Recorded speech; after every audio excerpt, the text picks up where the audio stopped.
Good day, dear listeners. This is Steve Preda with the Management Blueprint Podcast. And today I have with me Andrew Rinaldi, who is the co-founder of Defendify, an all-in-one cybersecurity platform, which is the first to specifically have been built for organizations without in-house security teams.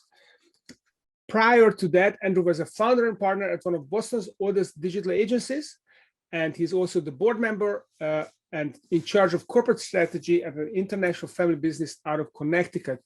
So, Andrew, welcome to the show. Great to have you here. Steve, thanks so much. It's great to be here. Appreciate it. Well, I'm all intrigued about your journey and how does one become a cybersecurity entrepreneur. What road did it take you here? Yeah, it's a great question. I grew up in an entrepreneurial family, so I kind of had it in the blood. My dad, had started a couple of companies, grew them over the years. I was always exposed to that. Always wanted to start my own business. Went to business school at Bentley outside of Boston and studied there and came out of school. And I knew right then and there that I wanted to start my own company. So I did that, built a digital marketing agency with a business partner in Boston for about 15 years. From that point, I started getting involved in that family business that we talked about a little bit earlier and splitting some time between the two. And that's when I started to have some conversations with another friend who was talking about security and cybersecurity and the void in the market there. And we really believed that there was something that had to be done about it. And that's when we started this company, Defendify. Wow. So how do you go from doing a digital marketing agency to going into the security business? I would have thought that this was very specific and you have to have a specific background in cyber to be able to get into this business, but maybe that's not the case, or maybe you do have it. So yeah, well, there's just like with any business, there's the operational component. So I was, I helped build the companies in the past. I've done corporate strategy in the past, brand strategy, core values, all that stuff. And that's really what you need as the fundamental building blocks of any company. So yeah, you can apply that to a cybersecurity company. I did see application security and product development kind of fell a little bit under what I was doing in my company in Boston. So those things started to come together when I crossed paths with my now business partner, Rob. He was coming out of the physical and electronic security world. That's kind of card access control, surveillance systems. And we both were seeing that there was this kind of conversation percolating about security, web apps, building security, and cybersecurity kind of encompassing it all.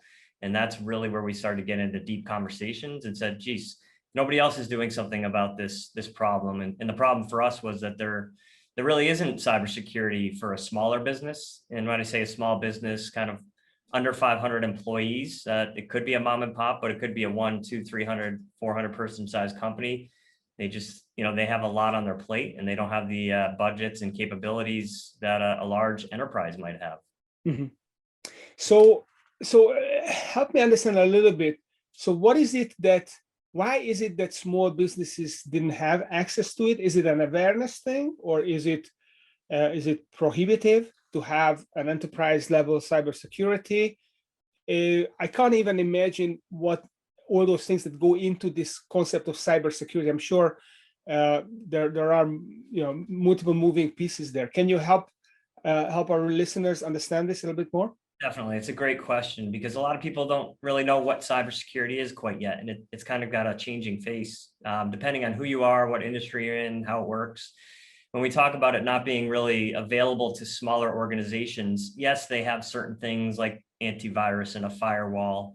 But the things that an enterprise would do with hundreds of security professionals on staff, building out operations center, having high technology, military grade technology in some cases for large banks and financial institutes, those kinds of things are very, very challenging for a smaller organization to employ. And when we started the business, we said, geez, cybersecurity is about more than just plugging in a widget. I can tell you one thing, cybersecurity isn't, it's not a widget.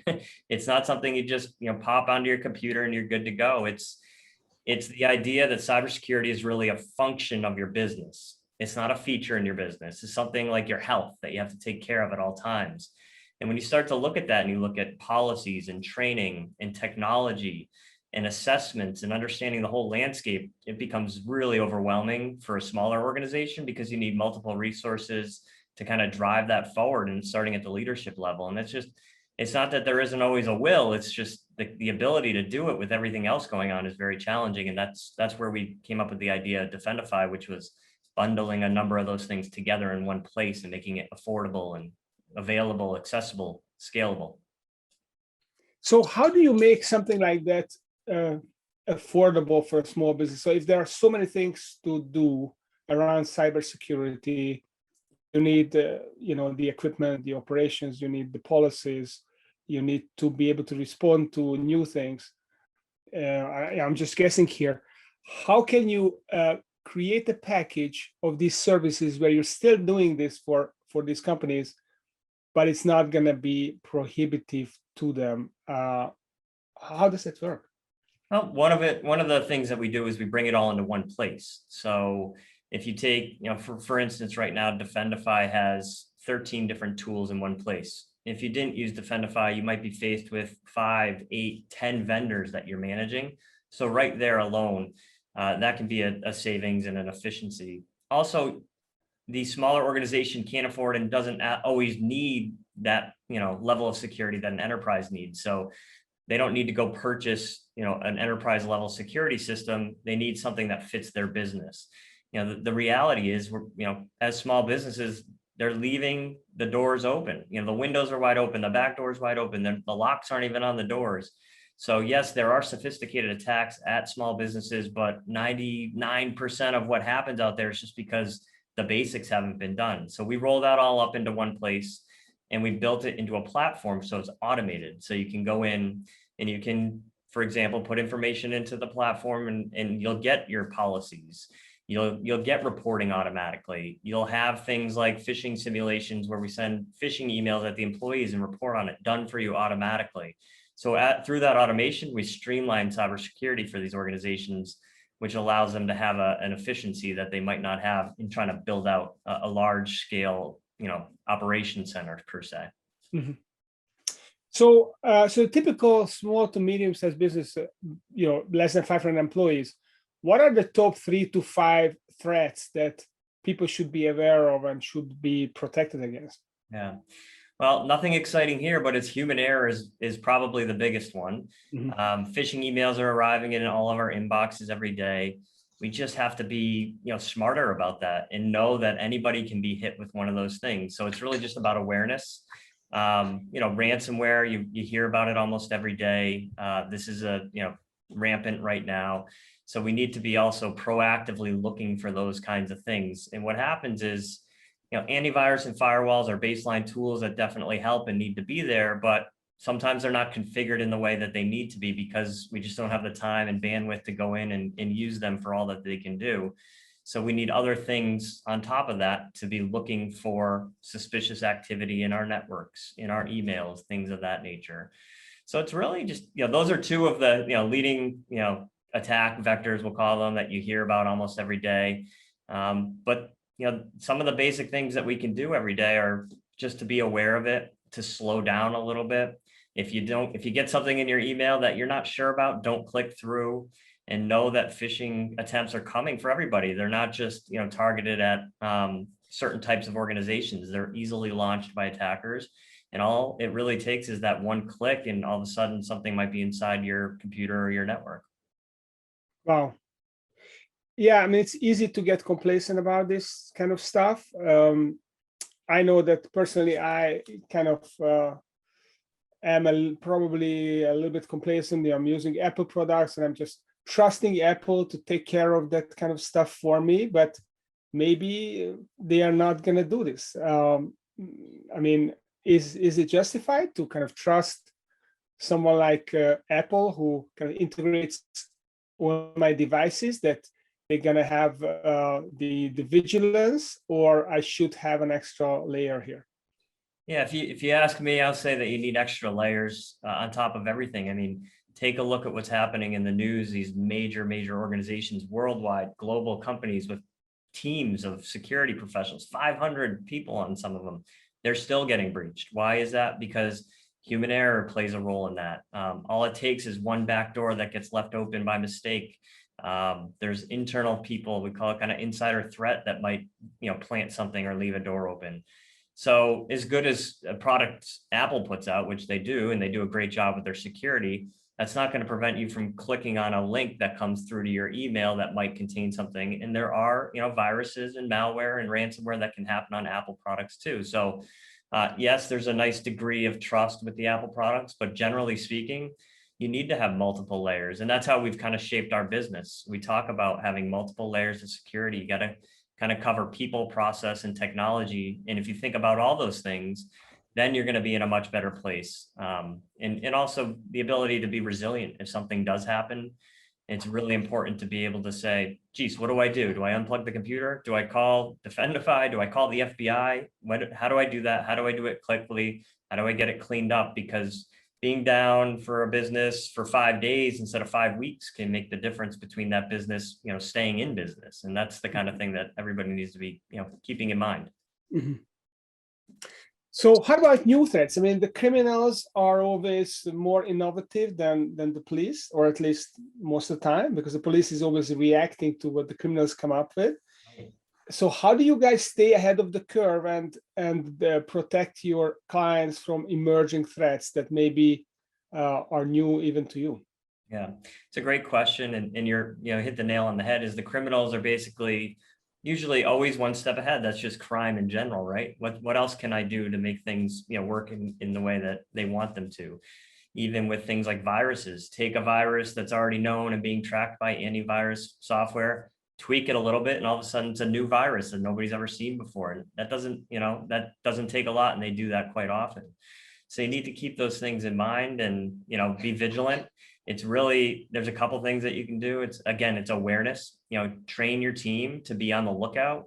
What should I be looking out for? A phishing email, a phone call, a text message that might be coming from an attacker, bad websites, just being in the know. Most employees and people around the organization don't know what to look for. So they, continue along their day in the same way that they do every day. So awareness training and just making everybody a cyber defender is super important. And then when you're ready for it, there are kind of higher level solutions. For example, we have something called breach detection and response, which is basic.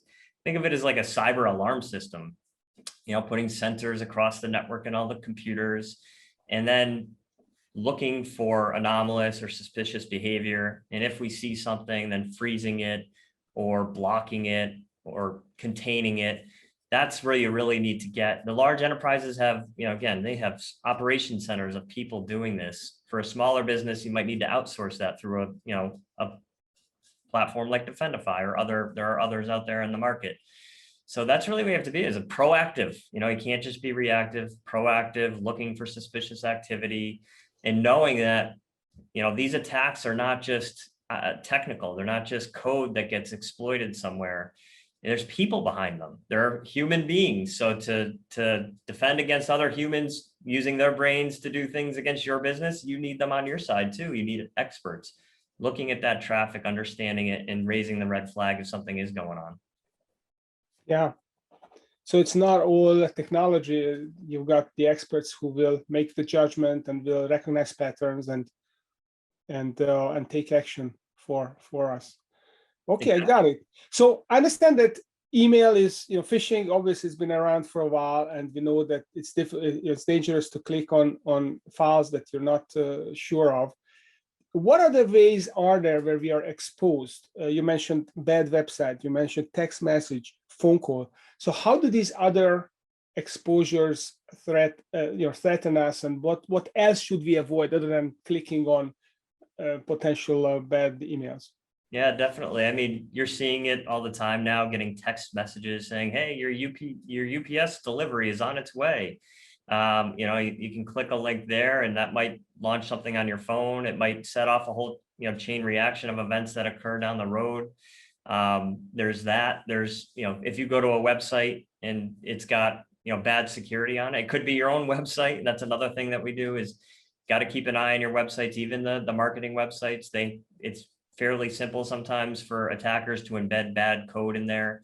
where you're clicking on what might be an image on somebody, on the team, and all of a sudden we're either launching malware or it's going off to ads that you don't want it to be. So those kinds of things are happening. So it's kind of everywhere.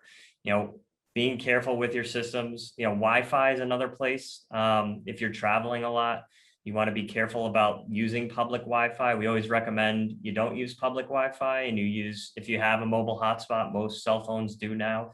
That's much more secure than jumping on the coffee shop or the airport Wi-Fi, because you don't know who's on that network. And oftentimes that's where things can start. So you got to be aware of those types of scenarios. So it's really just being diligent. Think about the obvious things. Where am I going? What am I doing? And who else could be out there looking for the things that I have on my system? And part of it is acknowledging everybody's got sensitive information, and not everybody thinks they do.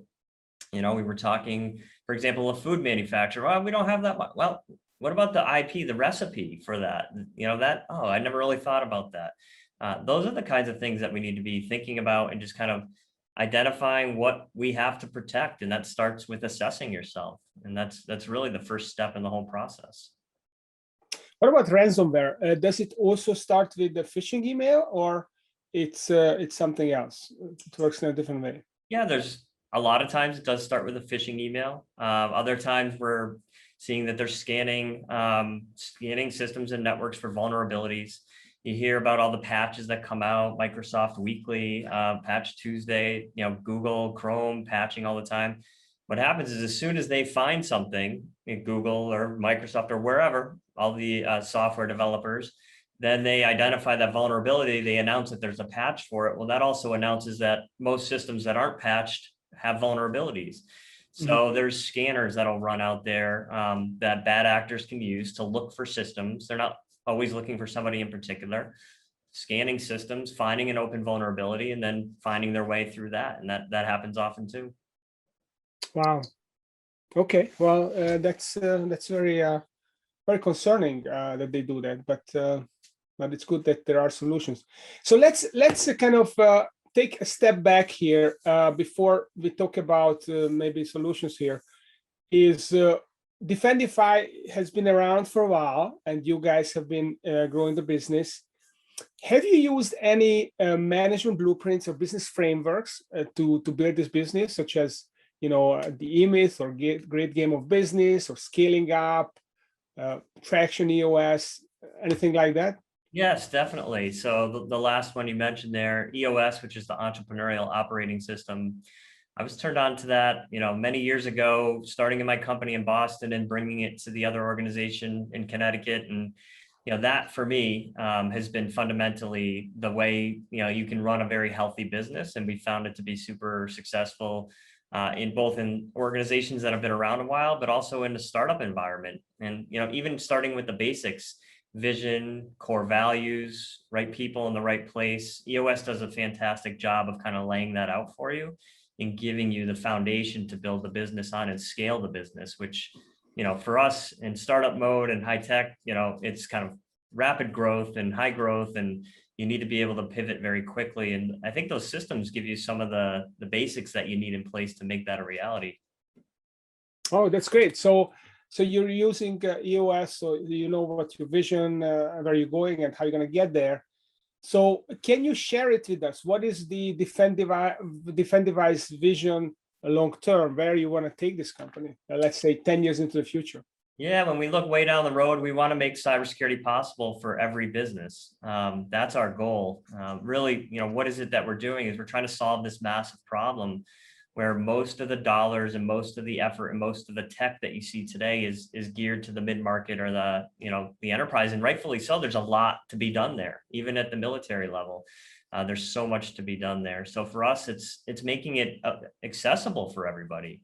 Kind of like what HubSpot has done for marketing and Salesforce has done for CRM, or Intuit and QuickBooks has done for finance. We expect Defendify will be the household name for cybersecurity. Wow, I love that. So the HubSpot for cyber. That's an attractive thing. So what kind of people will help you get there? Who are the kind of people that you're looking to attract to your cause at Defendify? Here at the company, well, it goes back to what we were talking about a few minutes ago.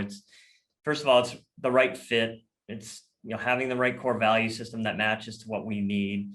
And it's like you said earlier, there's technical and non-technical people that are part of a company like this. And that's really important, that they're matched with what your goals are and where you're going with the company. And we surround ourselves with, people that are smarter than us. Me, my business partner, our leadership. It's, we have a great board of advisors and a great board of directors that really have their kind of ear to the ground on industry trends and what's going on. It's really important to have those things going, and, peer groups, things like that. As a co-founder and kind of one of the leaders of the company, to me, it's always learning. You want to continue to be learning, continuous improvement. And that's really important to me. It's really important to us as a company and our culture. And I think that's the kind of people that we want to surround ourselves with and have helped us be successful so far. So you mentioned you're looking for people who want to continuously improve themselves. What are other behaviors that your people exhibit that differentiate you from other companies? Yeah, I think it's partially the kind of entrepreneurial spirit. When we sit with somebody and we're bringing them into our team and we're looking at our core values, that's a big part of it. It's kind of the hustle, the self-starter. It doesn't mean you need to be an entrepreneur and run your own business. There's a spirit to an entrepreneur that we like to see in the people that join our team. And when we see that, we have a lot of success and we work really well together. And it's kind of just, one of the other things that we like to do is look at everybody as a customer. If you have that ability to kind of look at not only your customers as customers, you have customers, partners, vendors, internally, each employee for each other is its own customer. If we think about it that way, then we work in a certain way about communications and how we treat each other and the goals that we're trying to accomplish. And that's really important for us. And we don't leave each other hanging, and we, push forward with a lot of energy and a lot of enthusiasm in the same direction. And that goes back to some of the concepts in EOS and alignment. It's really, really about getting hyper aligned to move everything forward as fast as you can. Yeah, alignment is huge, and it's easy to miss it because it's kind of an abstract concept for most people what alignment means. But yeah, you really want everyone to see what you're seeing and be excited about the mission, and be clear on what the vision is so they can make their own decisions aligned with the company's vision and mission. And then basically the little things during the day, they can basically make all those small communications and decisions in line with the ultimate objective and the quarterly goals and all that stuff. 100%. It makes all the difference in the world. One of the ways that I like to communicate it, because you're right, it can be challenging for people to understand what does that exactly mean. And the way I look at it is, the business analogy where everybody's rowing in the boat. If somebody's rowing in the wrong direction, well, they got to get them off the boat. Doesn't mean they're a bad person, but it's going to slow the company down. At the same time, if you got everybody rowing in the right direction, if everybody's rowing at a different rate, that's not as fast as you can go either. So when I talk about alignment, I say, geez, we're all moving in the same direction, but what about the, moving at the same pace?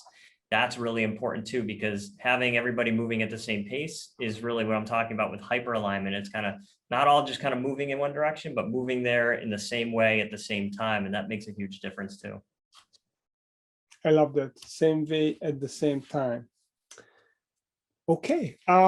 So going back to cyber, if I'm a business owner, I own a 50-person company, and I know that I haven't done anything on cyber, so I'm probably behind, and I'm running a risk I'm not even aware of how big that risk is. What is the low-hanging fruit for me? How can I de-risk my business? What are the first steps that I can kind of baby steps to take in the right direction? Yeah, that's a great question. There's a lot that can be done, and not all of it costs money, right? So there's certain things you can do to start. First things first is kind of acknowledging what cybersecurity is, that it's, we say it's a posture, not a project.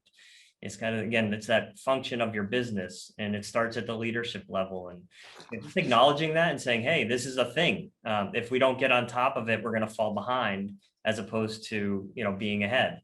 That's A1A. We have to make sure that we acknowledge it, that it's something that needs to be done, and start dedicating resources, time, dollars, whatever it might be. It's not just something we squeeze in an IT budget. It's something that's got to get taken care of. that's one thing to do. Another is to do an assessment. Basically find out where your business is. That's the biggest question we probably hear is that, yeah, I'm interested. I get it. I don't know where we stand. So grade yourself. We have something in our Defendify platform where you can go through a full assessment and understand, are you a B-? Are you a D? Are you an F? Where are your strengths and weaknesses? And now you can figure out what to do. And then you reassess over time. That's the best place to start, really. Little things like two-factor authentication, super important. Just turn it on everywhere. Make it a mandate for the organization to be able to, use it with your Google, your Microsoft, all the apps that you have. Most of them have two-factor authentication turned on. If they don't, think about potentially not using that app.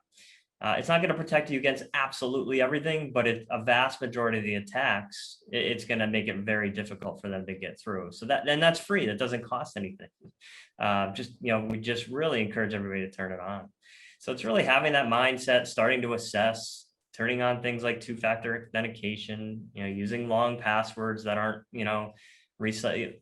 One of the unfortunate things is we hear, oh, passwords, everybody's got to, reset your password. Well, the stats are like 60-70% or something of people recycle their password. So if they, an attacker gets into, the local pizza shop account that you're using, then they might be able to get into your company or corporate network, things like that. When you say use a passphrase, so something that's long and that you remember, that longer is actually better than something short. So it might be the name of a song that you really like, as long as it's really long, and then you can, and if you can't remember them all, use a password keeper. There's plenty of products out there. There's one called Keeper, Dashlane, LastPass. There are all sorts of things out there. Those things are easy to use and make a big difference.